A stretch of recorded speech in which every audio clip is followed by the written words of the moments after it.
இப்போ சராசரியா வந்து நம்ம பூன்னு பார்த்தீங்கன்னா, நம்ம 350 கிலோ அதுதான் மேக்ஸிமம் நம்ம அது பண்ண முடியும் அதனால. ஏன்னா வந்து சீட்டிங் கெப்பாசிட்டி வந்து 5 சீட்டுங்கிறதுனால வந்து ஃபுல்லா பூவே நிரம்பிரும். அதோட சேர்ந்து நம்ம டெக்னிக்கல் டீம் இருப்பாங்க, 2 பேர் இருப்பாங்க.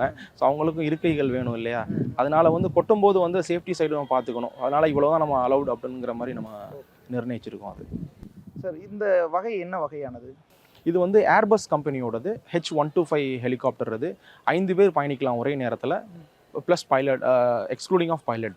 ஓகே. சிங்கிள் இன்ஜின் ஹெலிகாப்டர் இது. இது வந்து ஏர்பஸ் கம்பெனியோட பெல் 407 இருக்கு, பெல் 505 இருக்கு, ராபின்சன் 66 இருக்கு. இந்த மாதிரி கிட்டத்தட்ட ஒரு 12 வகையான ஹெலிகாப்டர்ஸ் அந்தந்த கான்ஃபிகரேஷனுக்கு ஏற்ற மாதிரி இருக்கு. இப்போ இது பார்த்தீங்கன்னா ஏர்பஸ்ங்கிறது வந்து நம்ம மலை பிரதேசங்களில் வந்து அதிகமாக வந்து பறக்கக்கூடிய விமான வகையை சேர்ந்தது. அமர்நாத், கேதார்நாத்லலாம் வந்து அதிகமாக யாத்திராக்கு யூஸ் பண்ணக்கூடிய ஹெலிகாப்டர் இதுதான்.